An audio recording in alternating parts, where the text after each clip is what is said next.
Ser podcast. Del convento de San Esteban se llevó al dominico Fray Diego de Deza como preceptor del príncipe Juan, y de Salamanca eligió a una joven muy conocida en los ambientes universitarios. Beatriz Galindo tenía 17 años y sus conocimientos de latín sorprendían a casi todos. La muchacha, además, cultivaba otros géneros del saber con igual aprovechamiento.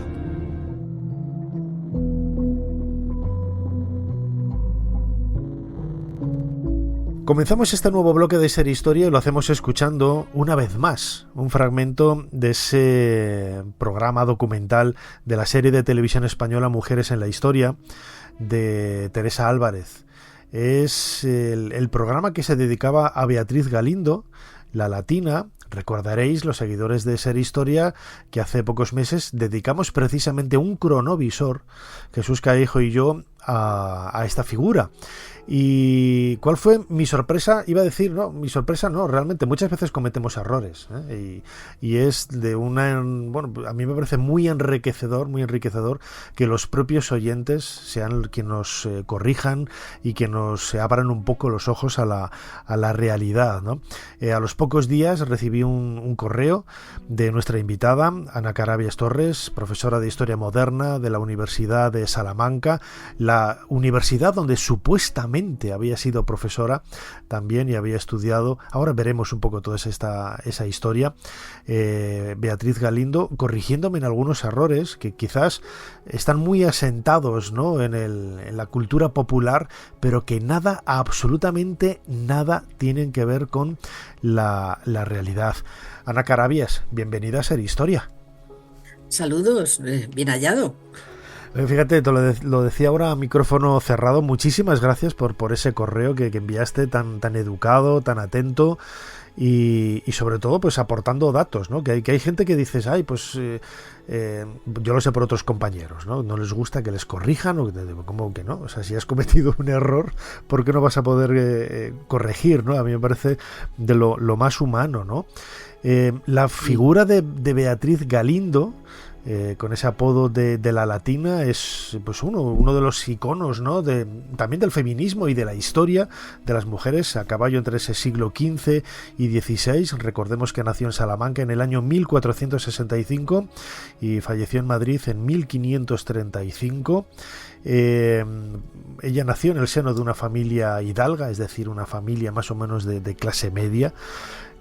Ana, ¿cómo llegas tú a la figura de la latina? Imagino que por tus estudios, tu formación, pero ¿cuál es la cara que se te pone cuando vas a la fuente, a la documentación original, y descubres que mucho de lo que se había contado, que ahora lo desglosaremos, realmente no tenía ningún fundamento? La verdad es que fue muy decepcionante, porque como mujer interesada en que se airee la historia positiva de las mujeres, pues yo había creído todo lo que leía en la historiografía, que precisamente tras el auge del feminismo había fomentado mucho las venturas de supuestas mujeres que habían participado sobre todo en la época del Renacimiento, las mujeres sabias.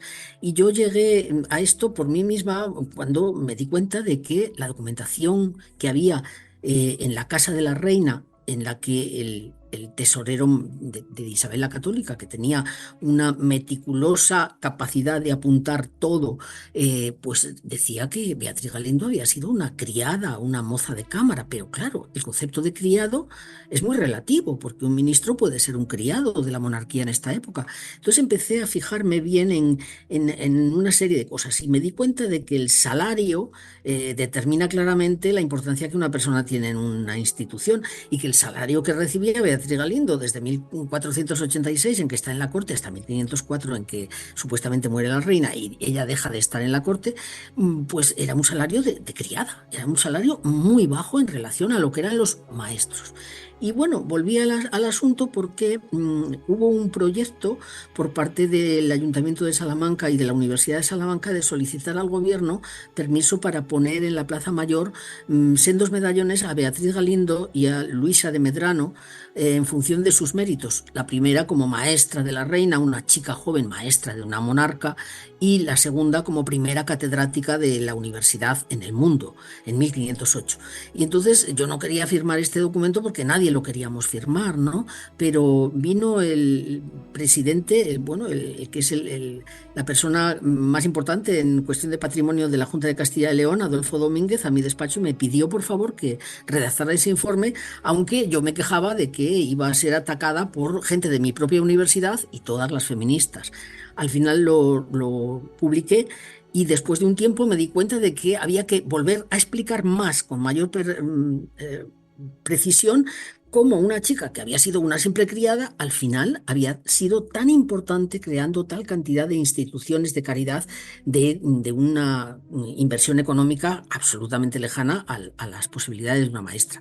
Así que fueron dos fases. La primera en la que trataba de demostrar, y nadie hasta ahora ha podido corregir lo que yo he dicho, no porque yo no quiera, ojalá haya alguien que pueda hacerlo. Es difícil porque la documentación es muy clara, que no había sido jamás maestra.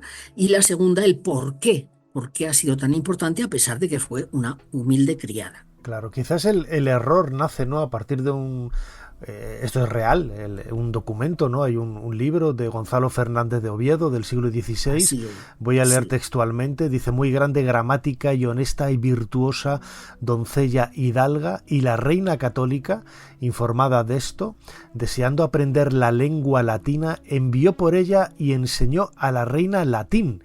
Y fue ella tal persona que ninguna mujer le fue tan acepta de cuantas su Alteza tuvo para sí. Esto lo publicó Gonzalo Fernández de Oviedo en Batallas y Quincuagenas. Sí. Claro, cualquier historiador, sí, ¿no?, podría decir, esto está documentado aquí, pero luego, si luego ese comentario no tiene ese fundamento a partir de las cuentas de la reina y otro respaldo, pues de claro, todo lo empieza a demás. caerse, ¿no? Sí, yo me planteé mucho por qué Fernández de Oviedo decía eso. Batallas y Quincuagenas es un trabajo que hace González de Oviedo cuando es mayor. Parece que lo escribe alrededor en la parte de Beatriz Galindo y su marido, porque él escribe ahí por su marido, no por ella. Lo que pasa que al escribir de su marido, pues habla también de ella, a la que conoció en la corte cuando él era criado del príncipe Don Juan, el hijo de los reyes católicos. Y este hombre lo está escribiendo cuando es mayor y hace mucho tiempo que no está en la corte. Está hablando de la gente importante de la corte de la época. Y habla sobre todo del marido de Beatriz, de quien fue Francisco Ramírez de Madrid, el artillero, uno de los gestores más importantes de la Guerra de Granada y desde luego una persona con una capacidad administrativa como secretario, tuvo muchísimos trabajos simultáneos. Era un hombre espectacularmente era fundamental en la corte de los Reyes Católicos. ¿Y por qué Fernández de Oviedo incluye a Beatriz Galindo y a su marido en este grupo de personas? Y abundando, empecé a estudiar la historia de Fernández de Oviedo y pude llegar a comprender por qué. Porque el artillero, el marido de Beatriz Galindo, era familia directa de él. La esposa del artillero se llamaba de Oviedo también. Y entonces, encumbrando a la familia del artillero, se estaba encumbrando a sí mismo y a su propia familia. Porque nadie más que él lo dice, y todos los que lo repiten a lo largo de la historia han tomado de este texto su idea de la maestría de Beatriz.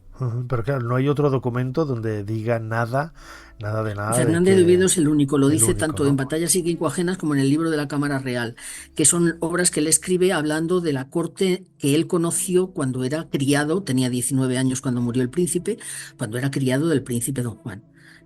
Y lo cuenta así. Lo cierto es que a día de hoy, sabemos con absoluta precisión quiénes eran los maestros porque figuran en las cuentas de la Casa Real con pelos y señales cada año con el salario que tenían y la misión concreta. Eran Fray Diego de Deza, el gran Deza, el que debe, como decía el hijo de Cristóbal Colón, a quien deben las Indias, ¿no? Diego de Deza, el maestro del príncipe Don Juan. Luego un montón de maestros como Antonio Giraldiño, su hermano, Pedro de Ampudia, Andrés de Miranda, Lucio Marineo Sículo, Pedro Martí de Anglería, todos ellos fueron parte del magisterio de los maestros de la corte y nunca jamás figura esto. Y quienes vivieron con Beatriz Galindo, como por ejemplo Lucio Marineo Sículo, pues dice que era una camarera, una consejera y que por la lengua latina que hablaba fue denominada la latina, ¿no? Y entonces Lucio Marineo, que vivió con ella mucho tiempo, nunca dice que fue maestra, mientras que él habla de otras mujeres, subrayando sobremanera las capacidades que tenían estas. Y si de ella no lo decía, qué raro, ella y otros. Y luego cuando uno va a la documentación, no solo a las cuentas, que hay, son desde luego claves para explicar la diferencia entre el salario de un maestro, 100.000 maravedíes, y el salario que tenía ella, 15.000 maravedíes al año, y es que en los documentos de archivo, pues ella misma firma siempre como criada. La reina habla de la criada, Beatriz Galindo, y también hasta Fernando el Católico siempre dice, la criada que fue de mi mujer. Es decir, que ahí, y además es que no solo de la criada, es que en el libro de limosnas del limosnero de 1497, cuando ella ya lleva más de 10 años en la corte, recibe limosnas, como por ejemplo 2 pares de calzas coloradas para la latina, un forro para una falda, para Beatriz Galindo, es decir, limosnas de persona muy pobre. ¿Cómo de repente esta persona llega a ser tan importante, ¿no? Y bueno, es una historia que tiene que ver claramente con su matrimonio. Si quieres, Claro. hablamos de ello. Sí, es lo que te iba a decir, porque que se le casara a ella con Francisco Ramírez de Madrid, el artillero, también de alguna forma está justificando que ella era una mujer importante dentro de esa privanza que tenía con Isabel la Católica, ¿puede ser? Es una interpretación, desde luego, muy razonable. Porque si no, ¿cómo va a colocar Isabel al artillero con una sirvienta pobre? Sí, estoy totalmente de acuerdo y en una primera visión es lo que puede uno interpretar. Sin embargo, si tú ves, por ejemplo, lo que decía Marineo Sículo, que era cronista de la reina, por tanto no va a decir un cronista en una obra algo que sea mentira, ¿no?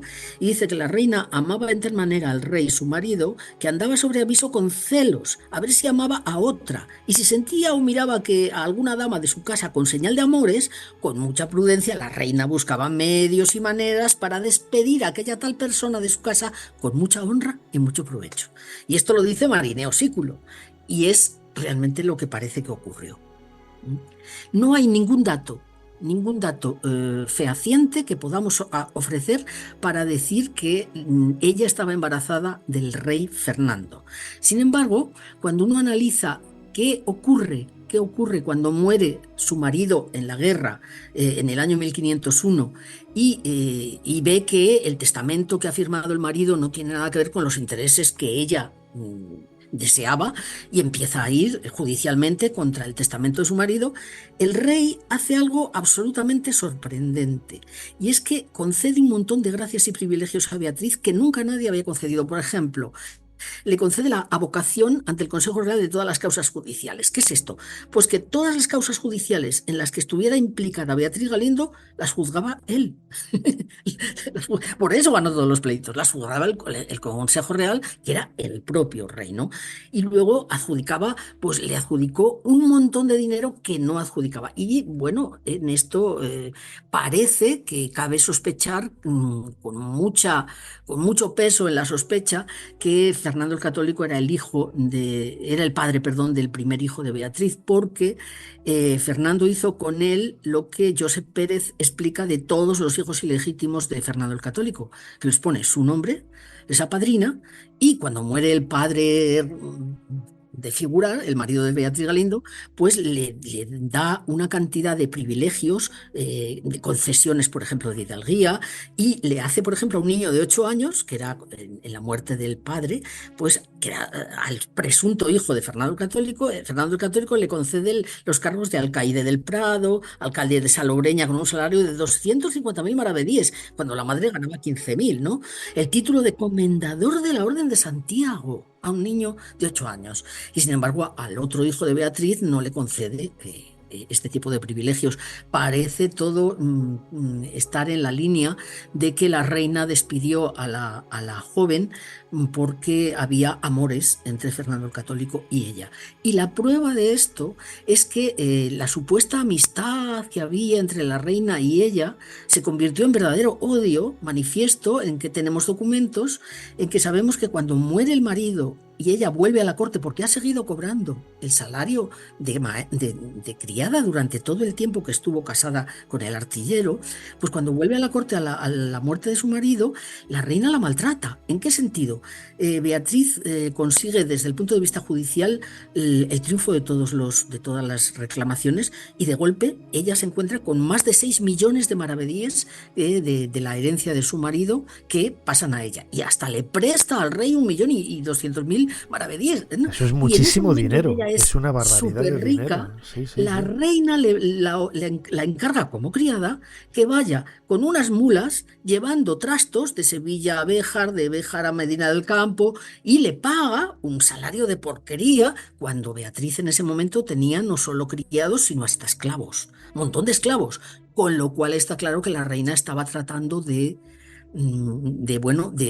digamos, martirizar a la que le estaba, tenía problemas afectivos probablemente Isabel ante el regreso de Beatriz. Claro, hay una biografía, ¿no?, que se va construyendo con el tiempo. Claro, intuyo que de todo esto tampoco hay evidencias, pruebas de que Beatriz Galindo, la latina, hubiera estudiado en la Universidad de Salamanca. Eso es falso, pero falso además de toda falsedad. Incluso se dice que quedó el claustro asombrado con su sabiduría. Es absolutamente impensable e imposible para cualquiera que conozca lo que es la historia de las universidades de ese momento que una mujer pudiera hablar al claustro de la Universidad de Salamanca. En el claustro se trataban cuestiones administrativas y docentes, y por tanto nadie que no fuera un profesor del claustro podía, o una persona del propio claustro podía participar en ello. Jamás participó una mujer. No hay ningún dato en el que se vea que Beatriz ha sido ni alumna ni profesora. Es más, es que el concepto de mujer que había en el momento, que se manifiesta pues en las constituciones que, por ejemplo, Diego de Anaya Maldonado da para su colegio de San Bartolomé, que la mujer es la cabeza del pecado, que la mujer es aquello que le falta a un ser humano para llegar a ser hombre. Por eso, como decía Luis Vives en el libro que escribió para la educación de la que va a ser María Tudor de Inglaterra, pues en un libro para la educación de la princesa dice que la mujer es más imbécil por naturaleza y que ha de dedicarse a los pequeños negocios. En ese ambiente, ¿quién puede entender que una mujer vaya a poder ser o catedrática y desde luego alumna? No lo era. Los estatutos de la Universidad de Salamanca no hablan explícitamente de mujeres porque es que era inconcebible. Y dentro de este grupo de mujeres que se supone que han estado alrededor de las universidades, se demuestra claramente en una que se llama Álvara de Alba, que se dice que Álvara de Alba en 1546 estudió matemáticas en la universidad. Y yo he leído con pelos y señales, y supongo que no solo yo sola, el libro de matrículas de 1546 de la universidad, y desde luego hay 5.180 y tantos nombres de varones. Y además no están matriculados por matemáticas, o sea, no se sabe que pudiera estudiar matemáticas porque no están matriculados por ese concepto en ese libro.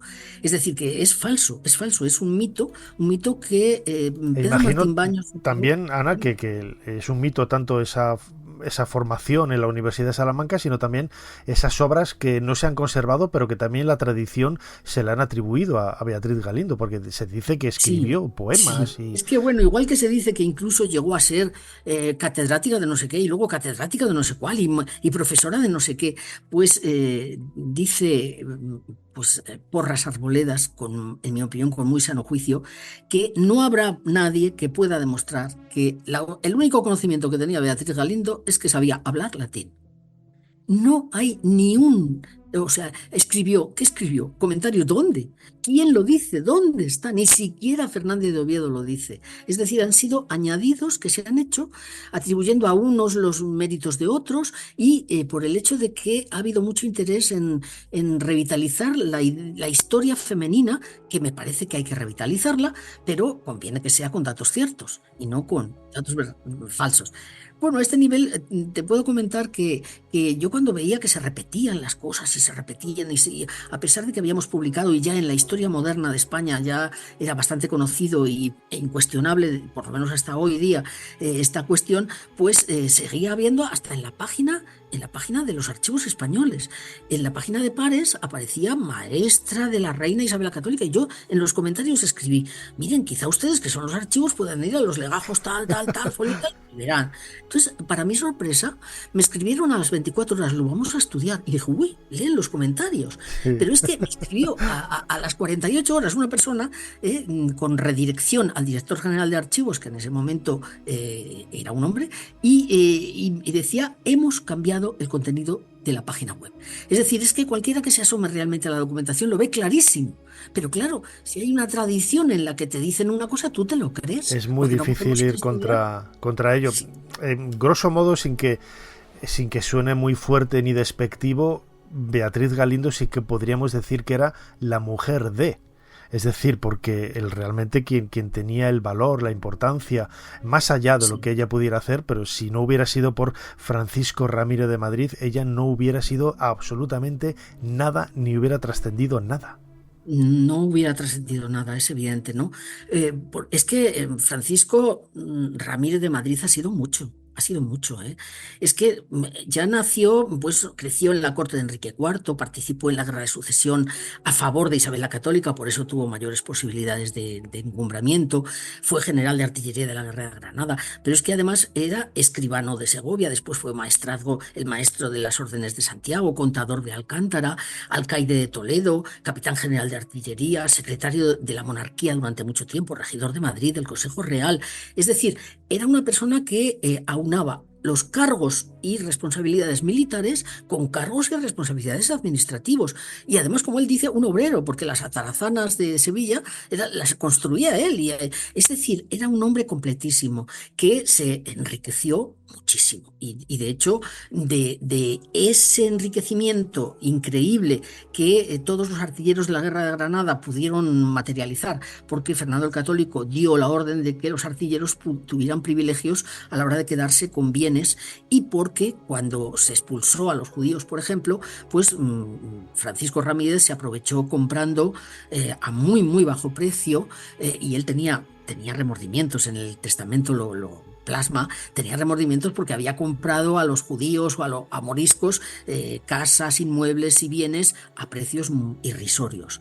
De manera que en poco tiempo una persona que tenía un salario razonable llegó a ser una de las personas más ricas del reino. Es una historia increíble, realmente, la de Beatriz Galindo, cómo se puede tergiversar, ¿no? Yo soy egiptólogo, lo mío es el mundo de los faraones, pero conozco un poquito la historia de España del siglo XVI, publiqué una biografía de Ana de Mendoza, la princesa de Éboli, y me he documentado mucho sobre su biografía, y es cierto que doña Ana de Mendoza se ha convertido casi en abanderada de movimientos feministas que, cuando lees la documentación y el contexto social de la época, nada tiene que ver con lo que ahora se intenta, ¿no?, poner en valor. O sea, si doña Ana de Mendoza tiene, desde donde esté, la posibilidad de leer las cosas que se dicen de ella, estará escandalizada o doblada de la risa, ¿no? Sí, porque lo mismo pasará con Beatriz Galindo, porque a todo esto siempre se dice la latina, y efectivamente es un apelativo que denota una especial capacidad de la persona que se le atribuye. Pero es que cuando uno va a los documentos, pues encuentras una carta, como por ejemplo una que escribió Isabel la Católica el 24 de septiembre de 1500, donde escribe a un señor de Salamanca que se llamaba el bachiller Sepúlveda, y le dice: he sabido que tu hija, la latina, quiere ser religiosa en no sé dónde. No, que no se quede en Salamanca y que se vaya a Granada. Es decir, que por lo menos ya había 2 latinas en Salamanca. Era un epíteto que se utilizaba para denominar a aquellos que sabían latín. Pero ¿por qué en la corte y a la latina? Yo ofrezco una hipótesis que me parece bastante plausible, y es que entre las 18 criadas, las mozas de cámara, que tenían como misión en la limpieza de la habitación de la reina, debía de estar limpísima, con 18 chicas, pues es que 4 de ellas se llamaban Beatriz. Entonces probablemente la llamaban la latina para distinguirla de otras mozas de cámara que también se llamaban Beatriz. Es una suposición, pero parece razonable. Desde luego que sí. La biografía de Beatriz Galindo conocido como La Latina, desde luego que necesita una revisión urgente y pronta, ¿no? Aquí una cosa que ella fue importante en el sentido de que ella, siguiendo el testamento de su marido y su propia voluntad, pues al final hizo unas obras de arte y unas fundaciones muy famosas que han llegado hasta el día de hoy. El Hospital de la Concepción de la Madre de Dios, aunque no existe hoy, existe la fundación de La Latina de ese hospital todavía a día de hoy, ¿no? O hizo también 2 conventos, de la Concepción Jerónima y de la Concepción Francisca. Pero la cosa queda un poco más en entredicho cuando se ve que lo hizo pues utilizando el dinero que tenía que administrar y que pertenecía a sus hijos.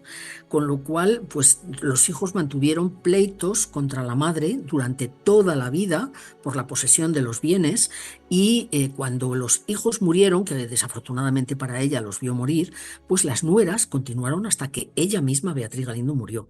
Es decir, que ahí hay una especie de hacer obras de caridad con el dinero que en parte no es tuyo y que además has ganado todos los pleitos porque el rey ha dicho que todos los pleitos que haya contra mí pues los juzga él, con lo cual es una cosa absolutamente inusual y es evidente que ella tenía mano ancha con Fernando el Católico, le prestó a él dinero e incluso cuando viene Carlos V también le presta dinero.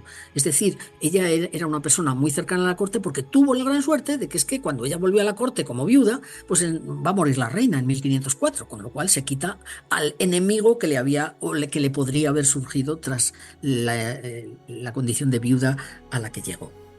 Fascinante la vida de Beatriz Galindo, conocida como La Latina, que hemos intentado repasar en estos últimos minutos aquí en Ser Historia, de la mano de Ana Carabias, profesora de Historia Moderna de la Universidad de Salamanca. Ana, como siempre, muchísimas gracias por habernos ayudado a hacer un poquito más de historia. Muchas gracias a vosotros y hasta cuando queráis. Un saludo.